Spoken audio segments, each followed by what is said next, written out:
Hoy, en 678, Joclender, el héroe de la Opo. La Nación, por Carlos Pagni. La oposición ya tiene un jefe, Joclender. Twitter de Dante Palma. Héctor Mañeto. Acabo de adoptar a Joclender como mi hijo. En una entrevista con Telenoche, Sergio Joclender rompió el silencio. ¿Por qué cree usted que se lo está investigando? ¿Y por qué a usted? Estamos acá con Sergio Joclender. Sergio, gracias por venir. Joclender, Sergio Joclender, en A Dos Voces. Los trenes, el intento de politizar una tragedia. Lo que no puede ser es que hayan pasado tantos años, hayan prometido tantas veces obras que evitan este tipo de accidentes y no se hayan hecho. Macri es un tilingo que solamente hace tilinguerías. Un señor de dudosa moral, porque lo que está haciendo en este momento es tratar de sacarle ventaja a la muerte de 9 personas y de 200 y pico de heridos. Eso no se hace. Causa armas. ¿Por qué Menem fue absuelto? El monopolio ya encontró al culpable. Es una decisión que tiene un problema técnico y aparte, evidentemente, tiene un costado político. Menem hoy es un aliado del gobierno. Absolución de Menem. Para Clarín la culpa es de Cristina. El premio de la UNESCO a las abuelas y la cobertura mediática.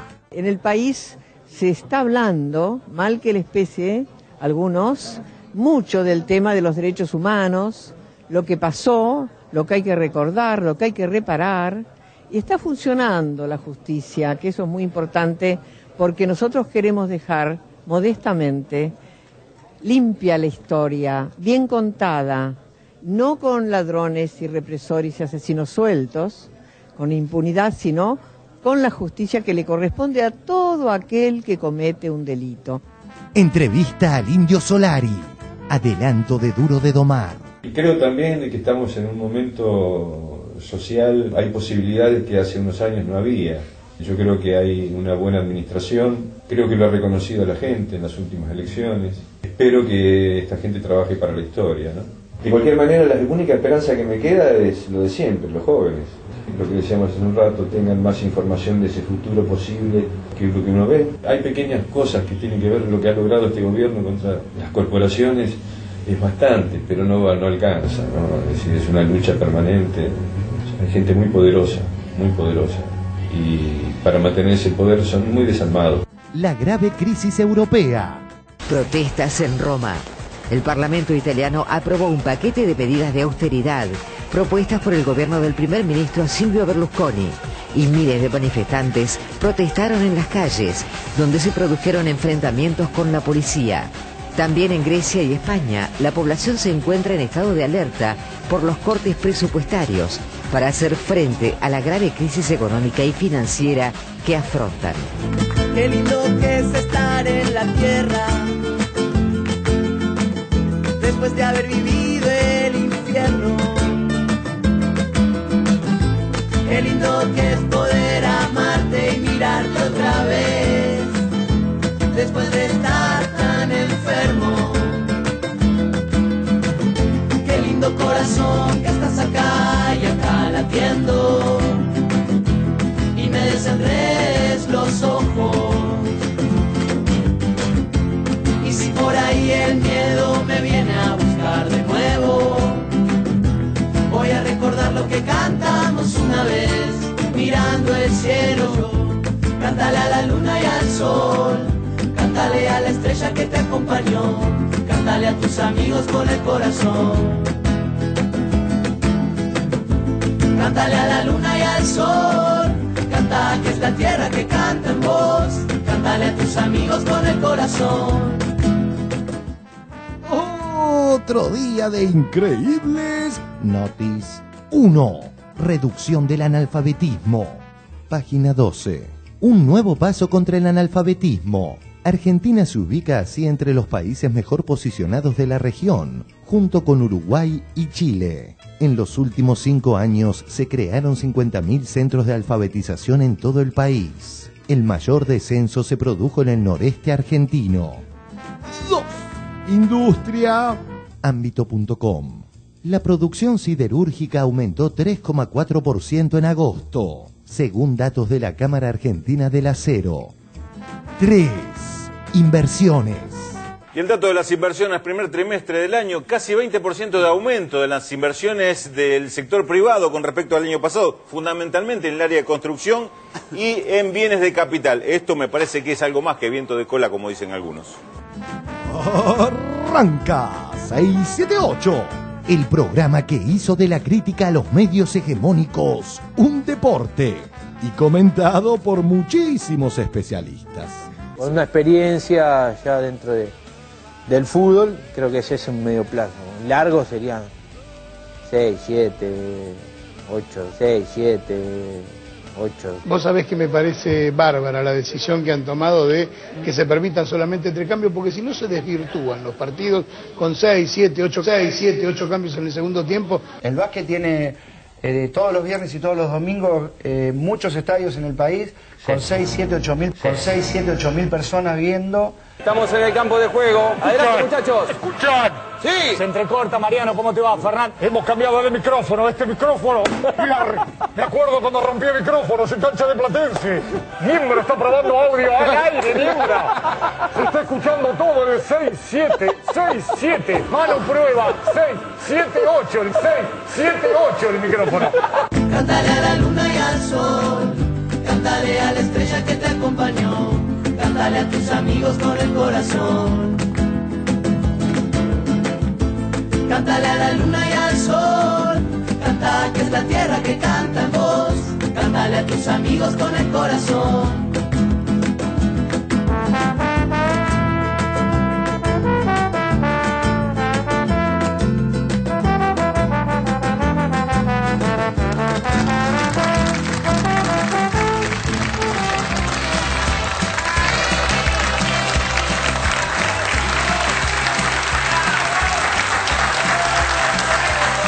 Buenas noches, bienvenidos a 678 en estos días que estamos con presencias intermitentes. Bueno, gracias por estar acá, les informamos, como han visto ahí, que no vayan a Europa, que es un caos de tránsito, no se puede andar en auto ni por Roma, ni por Atenas, ni por París, no vale la pena viajar a Europa, quedémonos por acá. Ahora sí, buenas noches compañeros, señor Balón, señora Noraveira, señora Russo, Javito. ¿Cómo estás, Javito? Muy bien, ¿vos? Bien. Te veo pichoncito. No. Es que hoy nos vimos al mediodía, estoy como... Fue emocionante, nos cruzamos sin saber y fue inolvidable. Fue inolvidable. Bueno, muchas gracias por venir, Javito. No, un placer. Bueno, hoy nos visita el fiscal Félix Kraus, que es fiscal general a cargo de la unidad de asistencia para causas por violaciones de los derechos humanos durante el proceso de dictadura del terrorismo de Estado. Gracias, Félix, por estar por acá. A vos. Y el ministro Julio De Vido, que es ministro de Planificación Federal, de Inversión Pública y Servicios. Muchas gracias, ministro, por estar acá. Gracias. Y ahora vamos al primer informe de esta noche, que tiene que ver con Joclender, el nuevo líder de la oposición. Lo vemos. Joclender, el líder de la OPO. Ustedes se pensarán que este es otro título sugestivo de la tanqueta, pero... No. Así tituló su columna una de las más renombradas plumas hegemónicas desde el diario La Nación. La nota de Carlos Pani es interesante, merece ser leída. El título ya es atrapante. La oposición ya tiene un jefe, Joclender. La Nación, por Carlos Pagni. La oposición ya tiene un jefe, Joclender. Los candidatos de la oposición siguen empeñados en perder. Frustrados con sus denuncias de fraude, radicales y dualdistas, dieron otro manotazo de ahogado ofreciendo al operador de Bonafini el escenario del Congreso para que politice su chantaje. Joclender advirtió: se necesita equilibrio en el Congreso para evitar una monarquía. Le faltaba la toga, que menos podía hacer que retribuir las atenciones, pidiendo el voto para quienes lo estaban convocando. Veamos cómo el periodista de TN utiliza los argumentos del peronismo opositor y del radicalismo, que son rápidamente desmentidos por la otra oposición, Eduardo Macaluce, perteneciente al Frente Amplio Progresista. Yo soy bastante escéptico sobre lo que un imputado pueda venir a decir sobre un caso, porque en general no brindan información certera, veraz y precisa, sino información que les conviene para el caso que se está tratando. Por lo tanto, nosotros pensamos que esta reunión no se debió haber hecho. Llamar a Joclender para arreglar el tema de vivienda es como llamar al Gordo Valor para arreglar el tema de la piratería del asfalto. Macaluz, en torno al tema de asuntos constitucionales, usted sabe que Joclender habló de aportes de la Fundación de las Madres a la campaña de 2 funcionarios de gobierno, y justamente por eso lo citaron en asuntos constitucionales, porque tiene que ver con una violación supuesta a un artículo de la ley de reforma política. ¿Usted qué posición toma el Frente Amplio Progresista en torno a este tema? Es una campaña de la ciudad de Buenos Aires, así que tendría que haber ido a la legislatura de la ciudad. Por eso nosotros vemos que en parte hay en algunos voluntad de saber qué pasó y en otros creo que es un manotazo de ahogado después de la pobre elección que han hecho el 14 de agosto. Diputado, hace media hora que... Bueno, la palabra entonces el diputado Eduardo Macaluce, mientras en el interior de la sala primera... El monopolio, con mucha buena onda, le da apreciables minutos de pantalla a su nuevo referente. Twitter de Dante Palma. Héctor Mañeto. Acabo de adoptar a Joclender como mi hijo. Esta noche vamos a escuchar el testimonio de Sergio Joclender. En una entrevista con Telenoche, Sergio Joclender rompió el silencio. ¿Por qué cree usted que se lo está investigando? ¿Y por qué a usted? Rompió el silencio, sigue hablando en diferentes programas. Ayer estuvo en Palabras Más, Palabras Menos. Palabras más, palabras menos, es lo que menos te puedo dar, es lo de siempre. En el tercer bloque de Palabras Más, Palabras Menos, estamos acá con Sergio Joclender. Sergio, gracias por venir.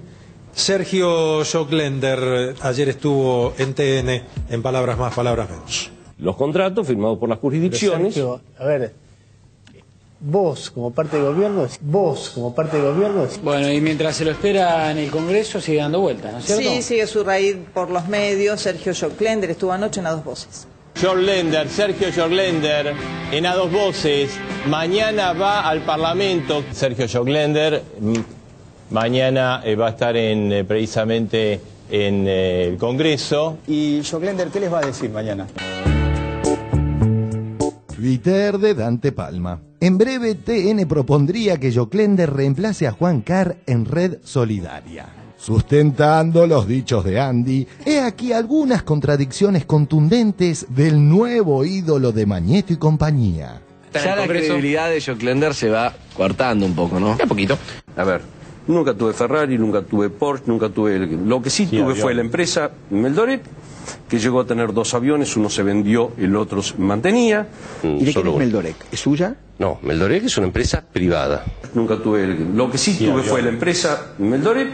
¿Y de quién es Meldorec? ¿Es suya? No, Meldorec es una empresa privada. Es una sociedad anónima que tiene sus accionistas, de los cuales yo soy muy amigo de algunos de ellos. Ya la credibilidad de Joclender se va coartando un poco, ¿no? Un poquito. Hoy la opositó a su líder a que declare al Congreso. Ayer, 2 referentes opositores, Morán y Patricia Bullrich, decían que Joclender era un tipo poco creíble. Está en línea Patricia Bullrich, la diputada, ingresando a la reunión que van a tener con Joclender. Patricia, muy buenos días. Buen día, ¿qué tal? ¿Cómo le va? De 1 a 10, por decir algo, diputada Bullrich, ¿qué grado de credibilidad le provoca Joclender? Mire, a mí no me provoca ningún tipo de credibilidad. ¿Juan Carlos Morán le sirvió de algo lo que dijo Joclender para la investigación que están haciendo? No, yo no le creo nada. Quiero ser muy claro en esto. Me parece que estamos ante la presencia de un extorsionador.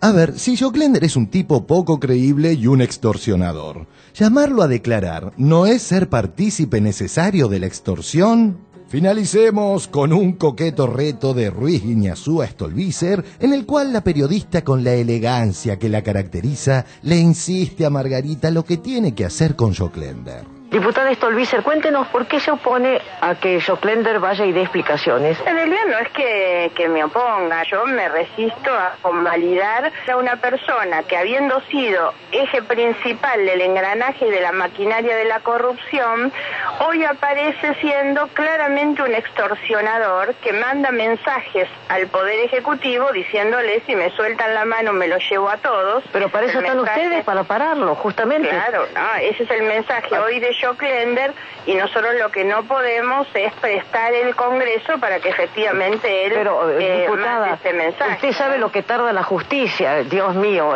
Si vamos a esperar que la justicia se expida, Joclender estará dando la vuelta al mundo. La policía funciona muy mal y yo no me cargo un revólver en el bolsillo para ir a correr delincuentes. Yo no entiendo que Joclender sea el vocero de estas cosas. Si algunos lo tratan de instalar hoy como el vocero de las cosas... No, es un acusado. Ustedes tienen que dejar que Joclender convenza a la gente. Y yo me resisto, le digo sinceramente. Pero de ninguna manera. ¿Pero dónde sacó eso, diputada?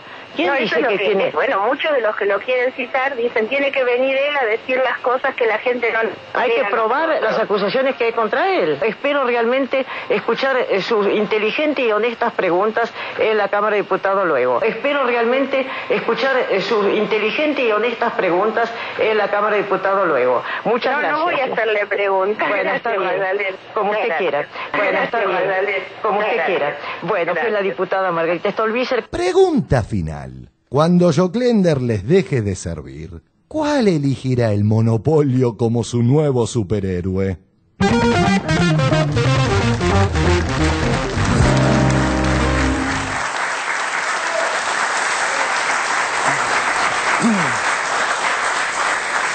Ministro De Vito, ¿cómo ve esto que está pasando con Joclender en diputados y el periodismo? Bueno, tengo que reconocer que ha logrado algo que pueda coincidir con Stolbizer, por ejemplo. Pero creo que hoy lo dije en un medio, que Joclender vaya al Congreso a hablar de estos temas, estando en proceso judicial, es una clara intromisión, o una pretendida intromisión del Congreso en otro poder, que es la justicia. Porque si ellos consideran que un juez o una Cámara está procediendo mal, tienen herramientas como para correctivas como para poder enderezar la situación, pero no llamar a un imputado, como bien dice una de las entrevistadas, creo que fue Patricia Bullrich. Creo que es como si a mí me llamara el Congreso de Croacia para que fuera a dar explicaciones sobre la política de vivienda en la Argentina. Una cosa no tiene nada que ver con nada. De hecho, creo que se transformó en una reunión de amigos porque no lograron quórum, o si lo lograron fue medio escandaloso porque como no dejaban entrar al periodismo, era imposible de verificar lo que pasó allá adentro. Creo que es lamentable, creo que es un hombre que está siendo utilizado específicamente para agraviar la imagen de una institución que debiera ser sagrada por los argentinos, para los argentinos, como en las Madres de Plaza de Mayo y a Eve en particular. Creo que la sociedad argentina ha sido ya demasiado contemplativa con él, y me parece que tenemos que ser todos respetuosos de la justicia y de la independencia de poderes fundamentalmente, y dejar que el juez avance en el proceso y haga los fallos que correspondan, que por supuesto Joclender como un ciudadano podrá apelar, ir a una cámara y llegar a la corte. No hace falta que ningún otro poder del Estado se entrometa para decir qué es lo que tiene que hacer la justicia. Y por supuesto entender claramente que esto es una operación mediátrica fundamentalmente del diario Clarín en contra de las Madres de Plaza de Mayo y de Eve Bonafini en particular. Félix, ¿qué significa cuando los diputados llaman a un acusado de un delito a declarar a la Cámara? Es una situación muy particular, porque se supone que un poder del Estado, como es el poder legislativo, tiene que ser estrictamente cuidadoso de las garantías legales y constitucionales de cualquier ciudadano, especialmente de un acusado o un imputado concretamente de un delito penal. De manera que si esta persona tiene el estatus de sospechado en la investigación judicial y se lo convoca a declarar frente a una comisión especial o a una comisión de las regulares del Poder Legislativo, hay que precisar en qué condición concurre. Si concurre como testigo, esas garantías están afectadas, porque se lo está obligando a decir la verdad y de esta manera potencialmente autoincriminarse. Y si se lo convoca en la misma condición de imputado, el Poder Legislativo no es un órgano judicial como para convocar imputados a nada, lo que sí está claro es que no espera ninguna verdad de esa persona. De manera que, bueno, al margen de esta situación, digamos, de riesgo cierto del resguardo de las garantías constitucionales de Joclender, no entiendo mucho la utilidad de esto. Ahora, diputados pueden llamar a cualquiera a que vaya, ¿me puede llamar a mí a que yo vaya a hablar y contarles algo? Digamos, parte de la misión del Poder Legislativo es la misión de control de los otros poderes del Estado y también, digamos, averiguar, investigar, conocer sobre circunstancias de interés público.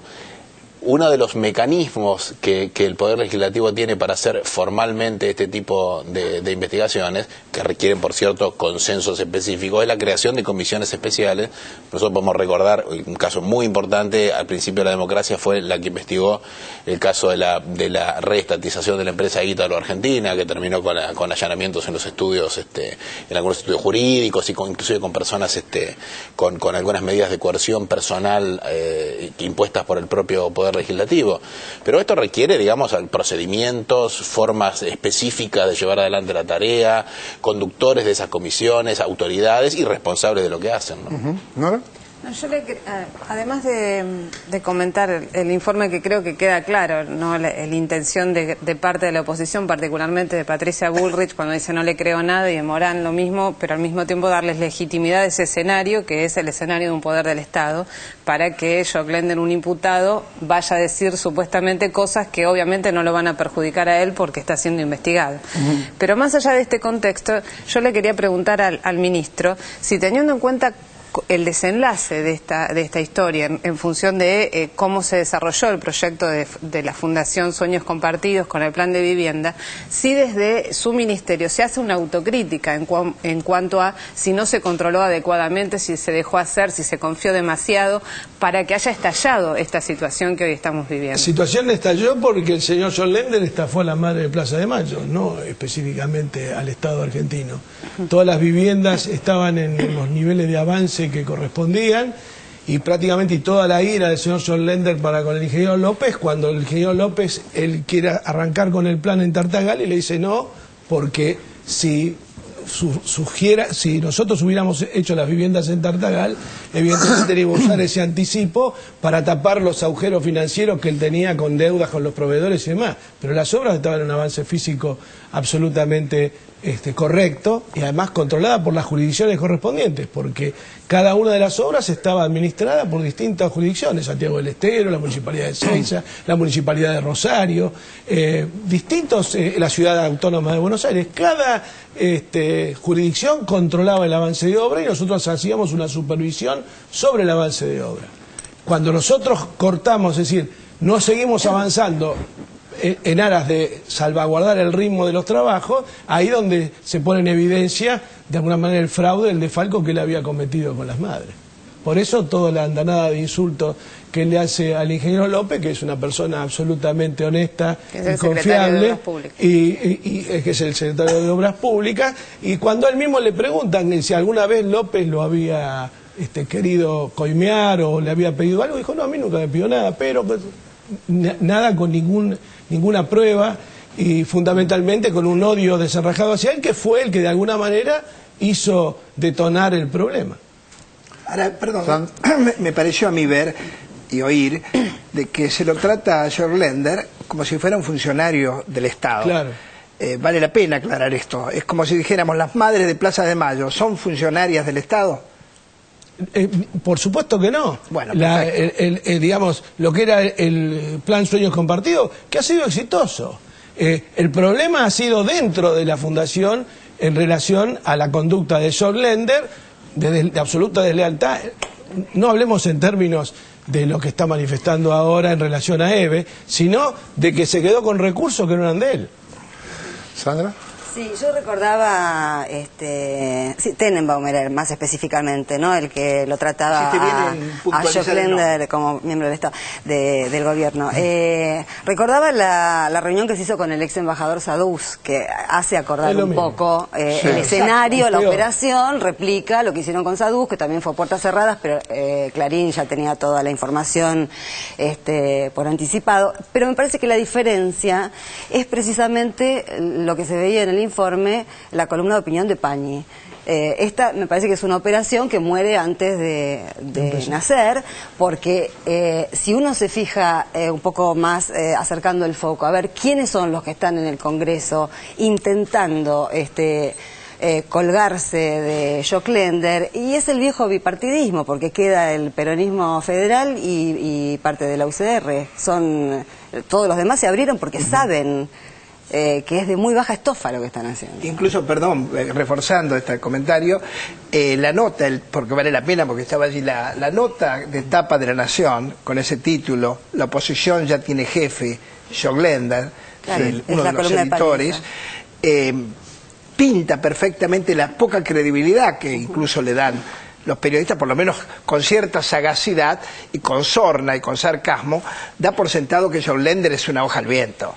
Porque hay gente que se está incinerando, pero hay otra que trata de no incinerarse más. Digamos, ahí se abrieron un poco las aguas y Clarín se está quedando un poco solo en ese tipo de cosas. Sí, parece una operación hecha por Clarín y que La Nación no la está bancando. Vamos ahora a cambiar de tema. Los trenes, el intento de politizar una tragedia, lo vemos y lo debatimos.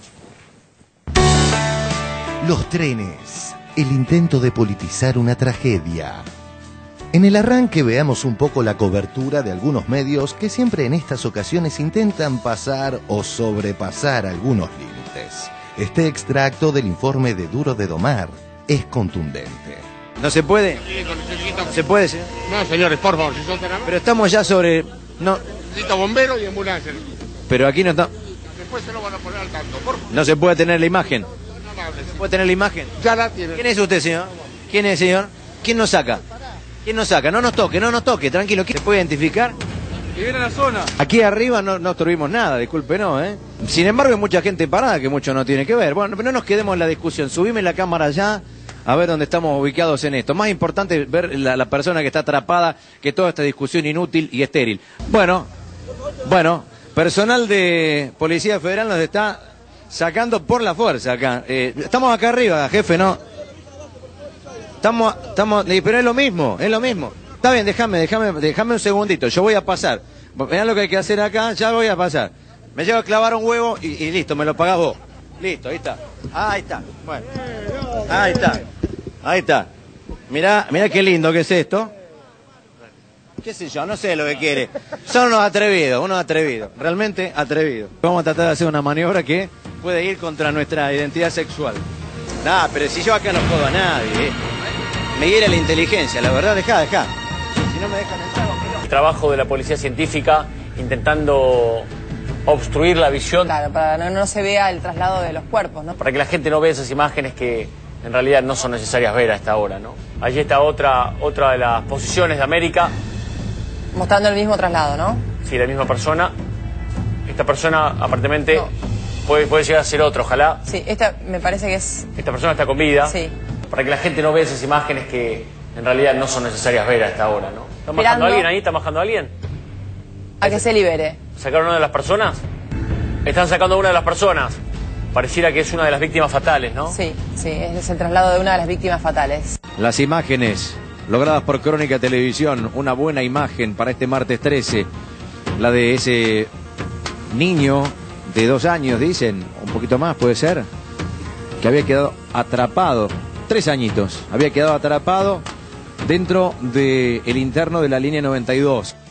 Vayamos a lo prometido al principio. He aquí algunos ejemplos del intento de politizar la lamentable tragedia que dejó un saldo de 11 muertos y muchísimos heridos. El gobierno nacional le puede echar culpa al gobierno de la ciudad por los zapitos, que son otro tipo de paso bajo nivel, o le puede echar culpa porque si había o no agentes de la Policía Metropolitana, pero la responsabilidad del soterramiento del Sarmiento es del gobierno nacional. Por favor, háganlo de una buena vez. Todo lo que es obras en trenes depende de la nación, Sí. no de la Ciudad de Buenos Aires. Ya muchas veces el gobierno nacional anunció el soterramiento del Sarmiento y nunca se realizó. Los ferrocarriles circulan por terrenos federales. Es responsabilidad de la nación. TVA es una empresa que tiene que ser controlada por el gobierno nacional. Dejó en evidencia que una obra que si hubiera estado terminada hubiera evitado, por supuesto, este y muchos otros accidentes, ni siquiera se comenzó y fue anunciada en el 2008. El 23 de diciembre del 2008, con estas palabras, la Presidenta de la Nación anunciaba una etapa más de los distintos procesos previos a que finalmente se empiece alguna vez, si es que eso ocurre, la obra de el soterramiento de Sarmiento. El gobierno claramente tiene un plan para eliminar las barreras en el Sarmiento, que es el soterramiento, ¿sí? Que es una obra que está en ejecución, que está el obrador instalado en Aedo, que ya vino una tunelera desde otro país, desde Europa, a la Argentina para empezar a acabar, pero es una obra de una ingeniería muy importante, que se va a hacer un túnel con el servicio ferroviario funcionando y que es una obra que tarda 4 o 5 años de ejecución en el tiempo, en todo el tramo que se va a soterrar. Hasta tanto esa obra no esté concretada en su totalidad, vamos a convivir con el sistema de barreras que tenemos hoy. Ayer Bonelli, en una de sus tantas embestidas, hablaba de los amparos de los vecinos contra el soterramiento. Casualmente, su ex compañero Gustavo Silvestre, a la misma hora, entrevistaba a los mencionados vecinos. ¿Cuántos recursos judiciales hay contra los soterramientos en la Ciudad de Buenos Aires? A ver, específicamente con los soterramientos hay 11 amparos que avanzaron. Sí hay una serie de amparos que tienen que ver con todo lo que el gobierno hizo. Me parece que este planteo a veces desmedido de los vecinos de tratar de mantener las cosas como son mejor para ellos, habla de no entender que uno vive en una ciudad y que una ciudad tiene que compartir y que tiene un contrato social que tiene que compartir con la gente y que tiene que ir cediendo derechos para que la gente viva mejor. Hay que tener en cuenta, Edgardo, también otro tema que fue patético. Los funcionarios nacionales y del gobierno de la Ciudad de Buenos Aires echándole la culpa a los vecinos, diciendo, bueno, hay vecinos que no quieren. Miren, la realidad es lo que está indicando. La obra que hay que hacer es esta, el soterramiento. Las otras son parche, ayudan. También tenemos para el debate sobre este tema una mesa con especialistas, con vecinos, que vamos a preguntarles por qué se oponen a los túneles, al soterramiento. Ernesto Tenenbaum, quien entrevistó al vocero de TVA, dijo lo siguiente. Yo sé que vos no sos parte del gobierno, pero la interrelación entre ustedes y el gobierno es muy cercana. Inentendible la lógica de Ernesto, ya que es obvio que cualquier empresa de trenes o de otros servicios que hagan planificación conjunta con el gobierno nacional va a tener una relación con ese gobierno, sea este kirchnerista o de otro signo político. En su clara línea de direccionar todo hacia el gobierno, Tenenbaum le preguntó lo siguiente a Joclender. Los contratos firmados por las jurisdicciones... Sergio, a ver, vos como parte del gobierno, la interrelación entre ustedes y el gobierno es muy cercana. Nos explayaremos en el siguiente informe sobre el tema del ídolo de la OPO, Joclender, pero ahora sigamos. Una de las empresas encargada de llevar a cabo la obra es Calcaterra, perteneciente al primo de Macri, Angelo Calcaterra. Ya que hablamos de Macri y del intento de politizar el tema, el jefe de gobierno fue el único de todos los funcionarios que opinaron al respecto que buscó echar culpas de manera direccionada al gobierno nacional. Lo que no puede ser es que hayan pasado tantos años, hayan prometido tantas veces obras que evitan este tipo de accidentes y no se hayan hecho. Macri es un tilingo que solamente hace tilinguerías. Un señor de dudosa moral, porque lo que está haciendo en este momento es tratar de sacarle ventaja a la muerte de 9 personas y de 200 y pico de heridos. Eso no se hace. Los que gobernamos tenemos que tener cuidado que el presupuesto público vaya a resolver las obras centrales de la sociedad y no que caiga en despilfarros, en clientelismo, que no generan resultados concretos para que la gente viva mejor. Tratar de sacarle ventaja a la muerte de 9 personas y de 200 y pico de heridos. Eso no se hace.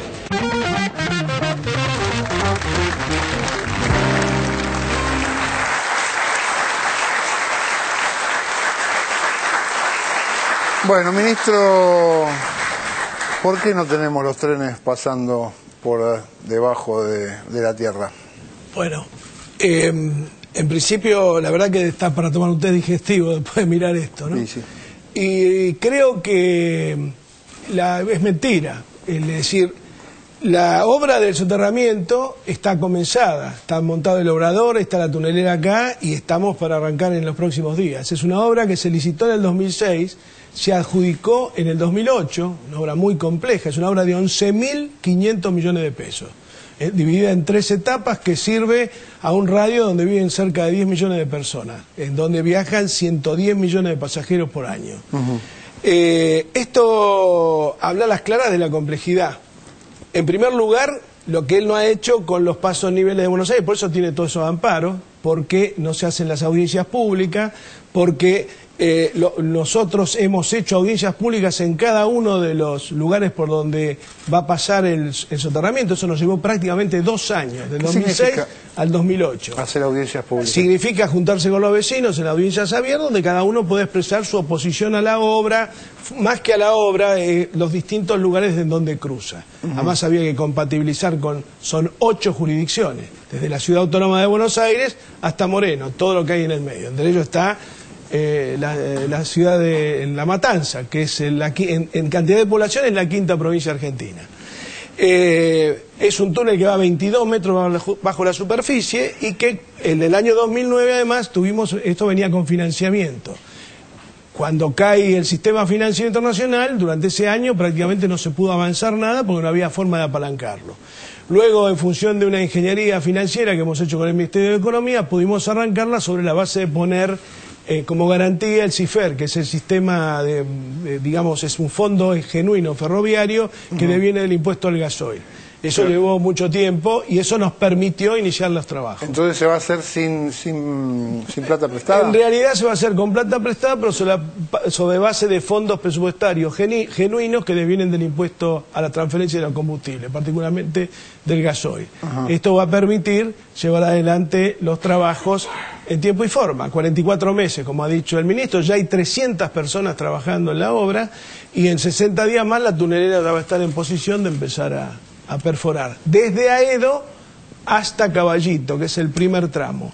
El segundo tramo es entre Aedo y Castelar, y el tercer tramo es entre Castelar y Moreno.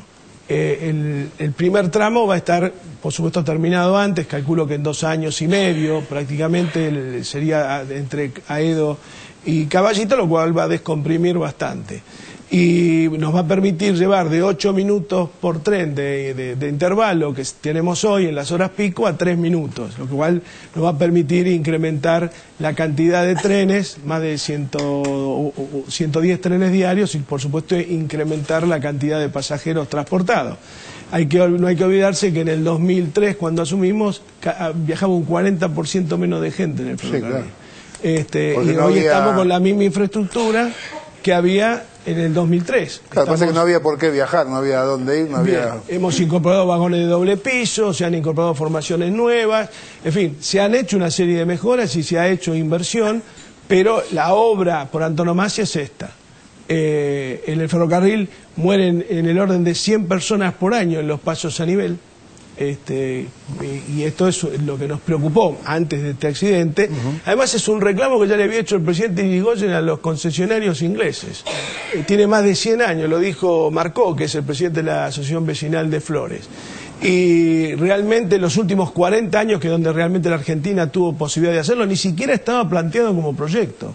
No es que era simplemente a lo mejor un ítem de algún discurso de algún político, pero en ningún momento se planteó con la seriedad que se está planteando ahora y de llevarlo adelante, y cómo está realmente haciéndose en este momento. ¿Y es así que hay vecinos que han interpuesto amparos? No, han interpuesto amparos con los denominados zapitos o paso bajo nivel en alguno de los 14 pasos de los que habla Macri, que son fuera de la línea Sarmiento. La línea Sarmiento va a quedar soterrada desde Caballito hasta Moreno, en todo su trayecto interurbano.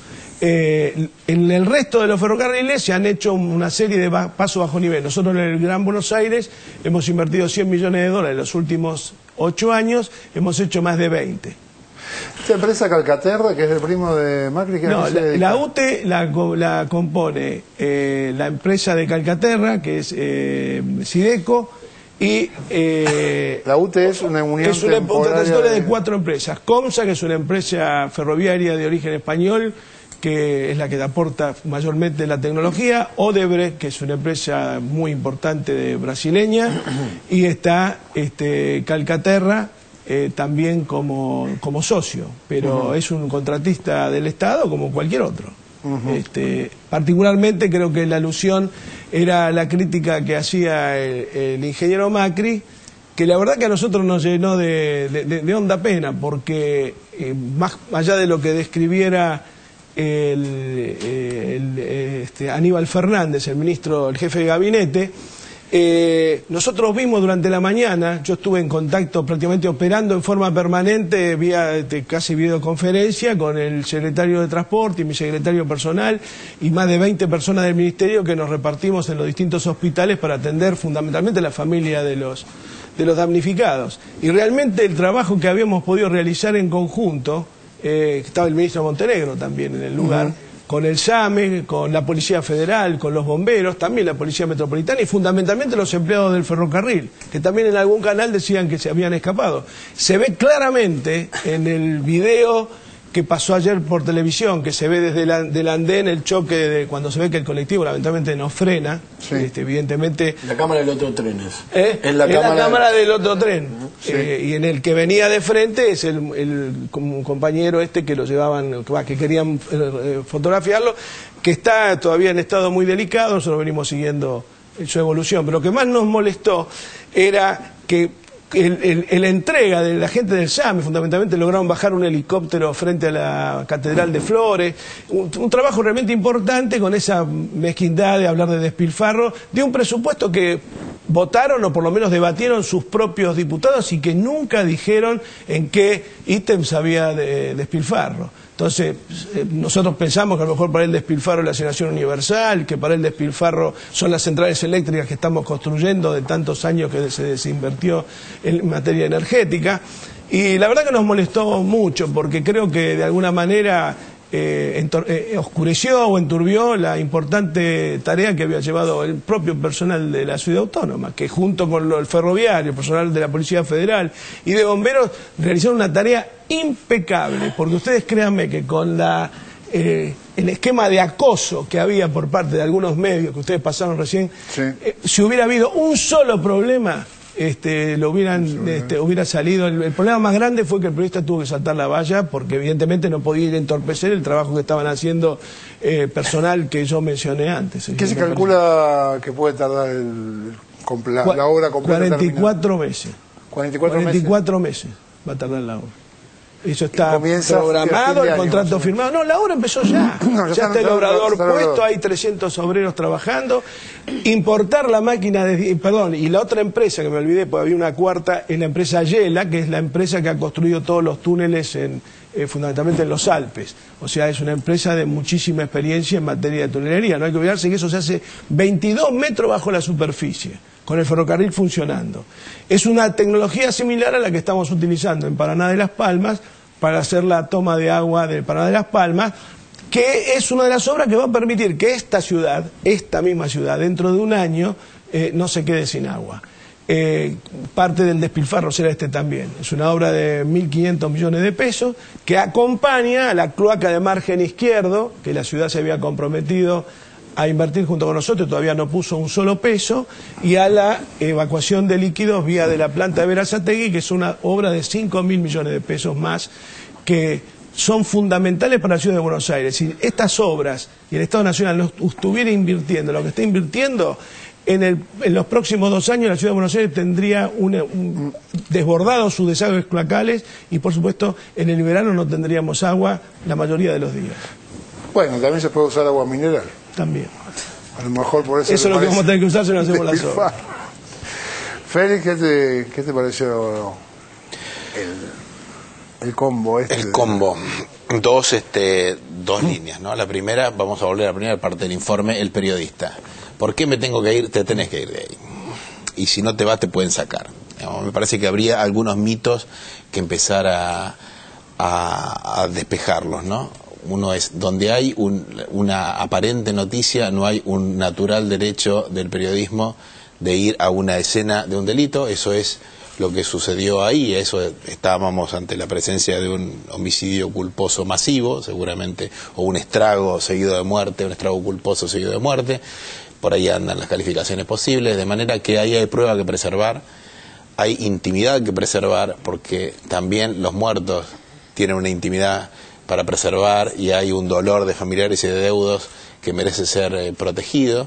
Y en este sentido, la verdad, dejando de lado el mal gusto, digamos, la cosa sádica, verdaderamente y morbosa, digamos, del movilero haciendo chistes y autorreferenciándose, haciendo ese show patético, digamos que el trabajo policial en este y en cualquier otro caso es absolutamente legal en cuanto a alejar a las personas de ese espacio. E inclusive quien insiste en perturbar un procedimiento comete un delito, con lo cual, digamos, debe obedecer la orden policial, puede ser detenido si no lo obedece, y además desobedecer una orden policial en este sentido como una autoridad estatal en el ejercicio legítimo de sus funciones también es un delito.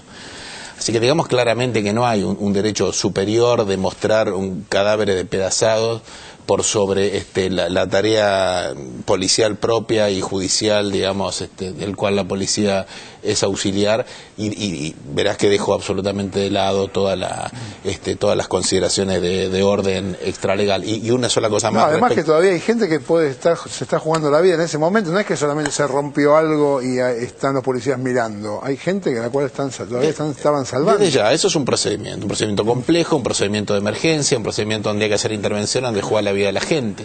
¿Cuál es el sentido, cuál es la urgencia y cuál es el derecho que se ejerce de informar qué cosa? Claro. Y el otro tema respecto de la responsabilidad, digamos, esto me parece que lamentablemente el conductor del colectivo falleció y me parece que en el derecho penal, digamos concretamente, no así en el derecho civil, las responsabilidades respecto a la producción de un resultado lesivo de estas características tienen que identificarse en cuanto a su capacidad de determinación del resultado. En el derecho civil las culpas pueden ser concurrentes y se pueden distribuir por porcentajes, pero en el derecho penal no, digamos, hay un juez penal federal que está interviniendo. Parece que aquí no es demasiado complejo identificar que hay una barrera baja o semibaja, por esta deficiencia que parece que tiene, pero hay una señal lumínica de advertencia de interpretación inequívoca que dice no pasen, como la mayoría de las personas, de los conductores de vehículos hicieron. O sea que la verdad es que es muy triste decirlo, porque el conductor del colectivo pagó con su vida esto, pero me parece que las responsabilidades determinantes de ese resultado están a la vista, son evidentes para cualquier persona que no necesita ser abogado. Vamos a cambiar de tema, nos vamos al tema... Carlos, adelante Julito. Causa Armas. Para el monopolio, Menem está absuelto por culpa de... Perdón, me tenté. Luego de que el expresidente y otros 17 acusados por la causa de venta ilegal de armas a Ecuador y a Croacia fueran absueltos, el monopolio rápidamente encontró a los culpables de tan polémica absolución. Por mayoría, absolver de culpa y cargo a Carlos Saúl Menem, cuyos demás datos personales obran en autos en orden al delito de contrabando. Vi todo lo de Menem en vivo. Me da vergüenza, ¿sabes por qué? Porque ¿qué ejemplo estamos dando? Millones de dólares y no pasa nada. Estamos dando ese ejemplo. Es muy, muy choto. La verdad que pocos esperaban que los 18 imputados sean absueltos en la causa. A ver, primero algo general, porque estuve escuchando bastante los análisis sobre lo que pasó con este fallo, es que no es toda la justicia, no es toda la impunidad, sino en este caso, porque hay otros casos que surgen de fallos en la justicia que la sociedad, podemos decir, se pone contento y dice, bueno, hay justicia. No es que porque esté este fallo no existe la justicia en Argentina. Diarioregistrado.com. Absolución de Menem. Para Clarín la culpa es de Cristina. Para el editor de Clarín, Eduardo Van der Koy, el gobierno nacional habría presionado a la justicia para lograr la absolución de Menem. Clarín. El fallo a favor de Menem también lleva tranquilidad al kirchnerismo. Por Eduardo Van der Koy. Solo se podrá en lo inmediato hacer una interpretación política antes que judicial y técnica sobre la absolución del expresidente Carlos Menem y de otros 17 inculpados en la causa por la venta ilegal de armas a Croacia y Ecuador sucedida en 1995. Tampoco nadie podría afirmar con pruebas que haya habido una injerencia directa del gobierno de Cristina en la justicia para ayudar al expresidente a zafar del mal trance, aunque todos conocen la elevada influencia acá en el Poder Judicial.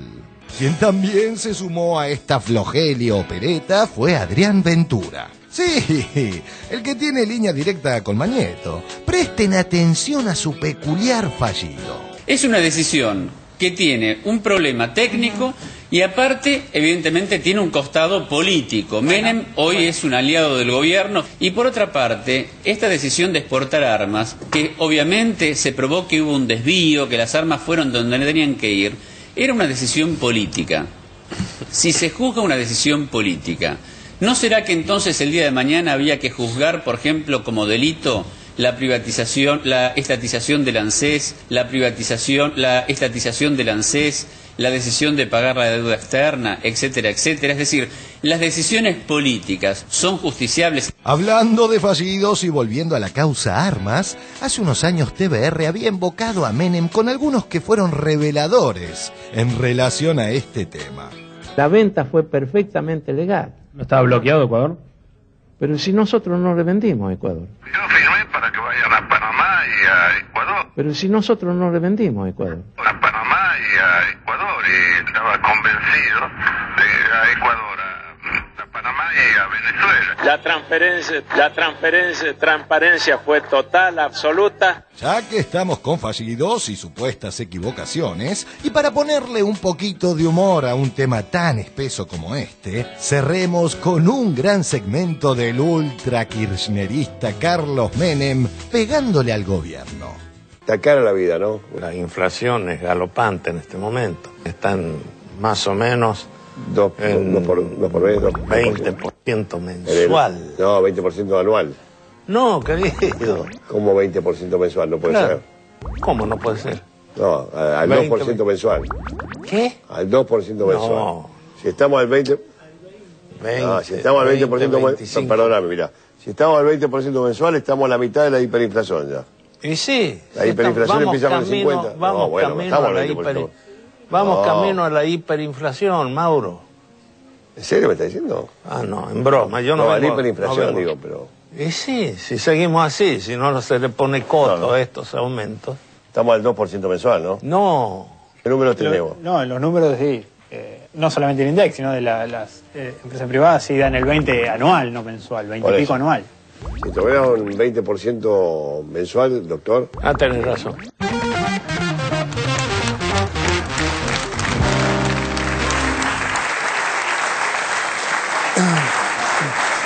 Bien, bueno, más allá de...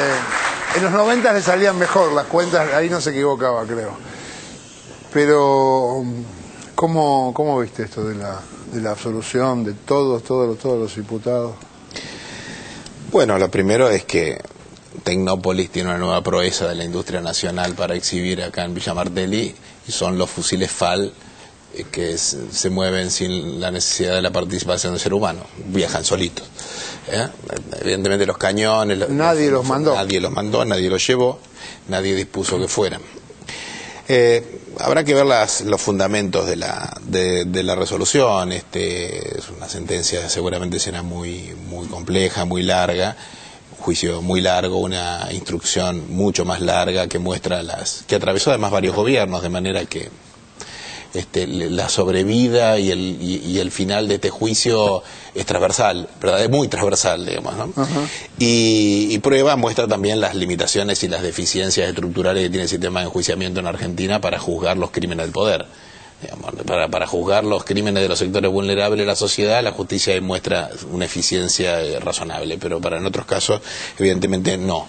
Ahora, lo que es verdad es que, bueno, es difícil representarse representarse las razones por las cuales una maniobra, digamos, de esta complejidad que llega hasta el juicio, esto es que atraviesa varias etapas en donde distintos jueces, un juez de instrucción, un fiscal de instrucción, una cámara integrada por 3 miembros que confirma una resolución intermedia y que habilita la realización del juicio, nuevamente el juez que habilita que el juicio se lleve adelante, una revisión inicial del propio tribunal, digamos, que examina la regularidad de esa investigación penal preparatoria, más el juicio concluya, sin que haya pasado en el juicio nada verdaderamente revolucionario, concluya con la absolución de todos los involucrados en una maniobra compleja, cuando se supone que hay ahí en la gran cantidad de imputados distintos eslabones de la maniobra, claro. entre quienes la idearon, quienes la ordenaron, quienes la ejecutaron.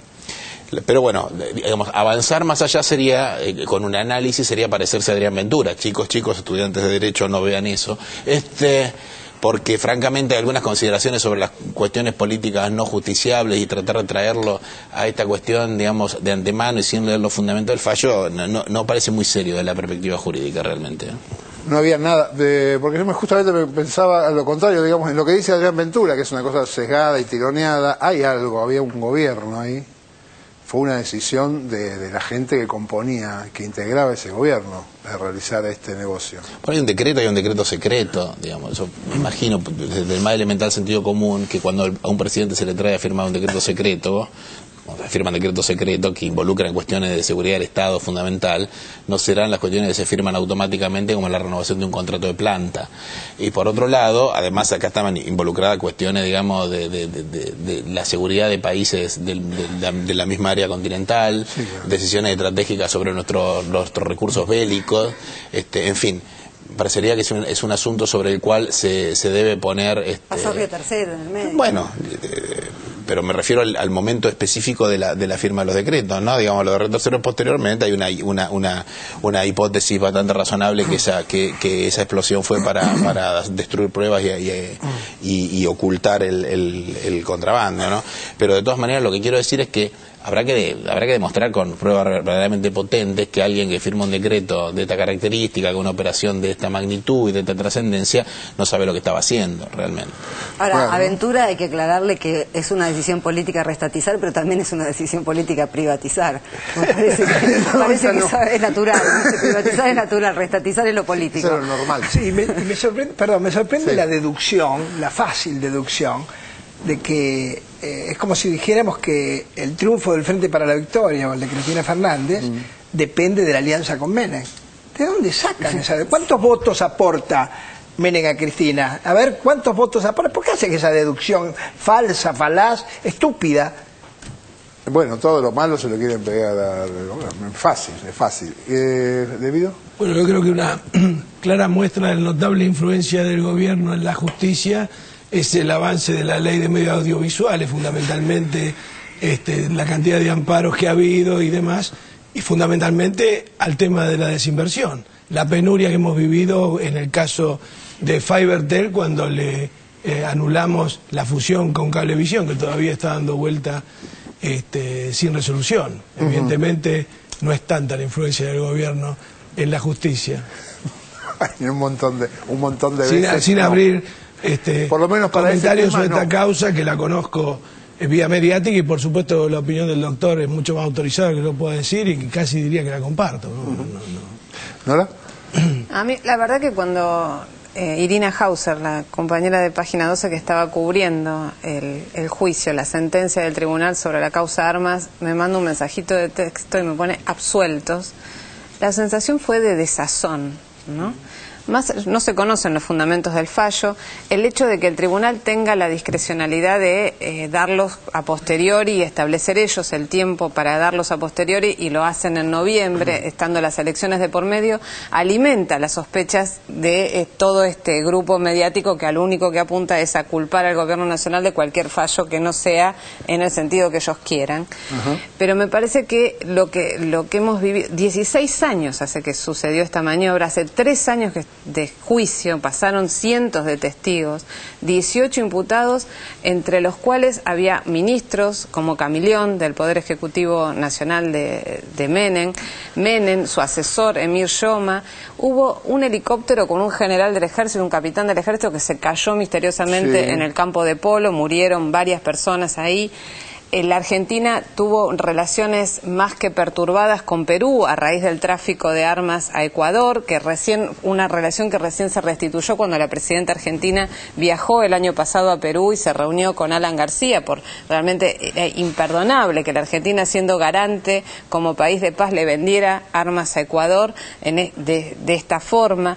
Digamos, 2 suicidios tan poco probados como el del capitán Estrada y el de Lourdes Di Natale, la ex secretaria privada de Emir Yoma, que apareció muerta, supuestamente tirándose de una ventana de su departamento. Digamos que todo esto, además de la voladura de Río Tercero, para tapar, como bien explicaba el doctor Kraus, pruebas que eso es la sospecha, un juicio que también está parado.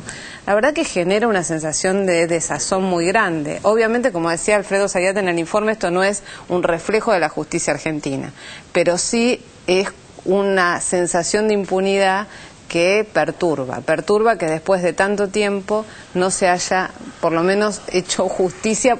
Hasta que no se conozcan los fundamentos es muy difícil de entender esto. Félix, esto que... Sobre los tiempos. Tiene que ver con cómo está la justicia argentina. Es una cosa absolutamente excepcional, es una anomalía, hay cosas para hacer.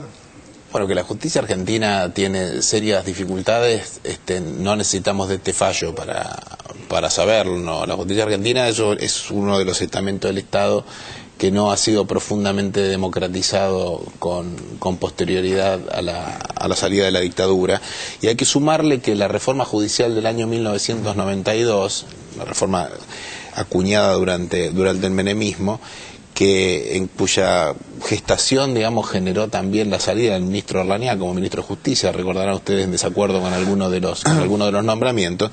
Esto permitió realizar una ingeniería sobre toda la estructura del sistema judicial penal federal, con la creación de los tribunales orales, por ejemplo, que es la justicia que todavía tenemos, más la renovación vegetativa, digamos, de los jueces, que por supuesto es lenta porque la expectativa de vida ha crecido, los jueces no se jubilan tan rápidamente y en este sentido la duración en el cargo es vitalicia. En esta línea de razonamiento, digamos, uno puede es legítimo buscar influencia, o sea, tener una actitud escéptica y desconfiada, pero también hay que recordar que esa reforma judicial es del año 92, que el menemismo estuvo en el poder hasta fines de la década del 90, que la Constitución fue reformada en el año 94 y que llevó unos cuantos años más a establecer el sistema de selección de magistrados por concurso y con algunos niveles de transparencia, que el nivel de transparencia que hoy tiene recién en 2003 fue establecido con el sistema de impugnaciones públicas, y que entonces desde el año 1992, más o menos contemporáneamente con la comisión, digamos, de estos delitos y el momento en que se están juzgando, hubo una enorme cantidad de años donde el sistema judicial fue conformado, a lo mejor por los mismos jueces que juzgaron este caso, y que la forma de designar un juez era la propuesta que hacía el presidente de la Nación a un Senado que lo aprobaba, y el presidente de la Nación que hacía un decreto y lo ponía en funcionamiento. Así que uno podría claramente sospechar de mayores afinidades entre el presidente que te nombró y que ahora es el que te juzga, que cualquier otro sector de la sociedad ejerciendo influencias para producir ese fallo. No sé si me seguís. Ya entendí. Vamos a un corte y enseguida volvemos con más 6, 7, 8. ¿Entendí todo?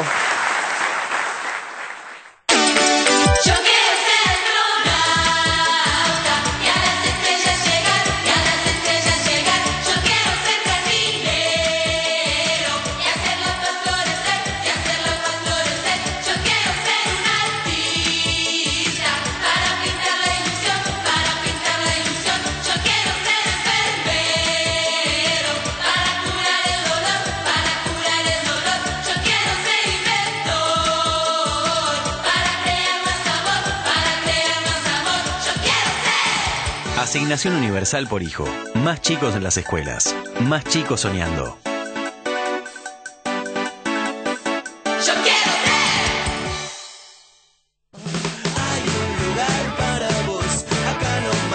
Adentro tuyo hay un lugar para vos.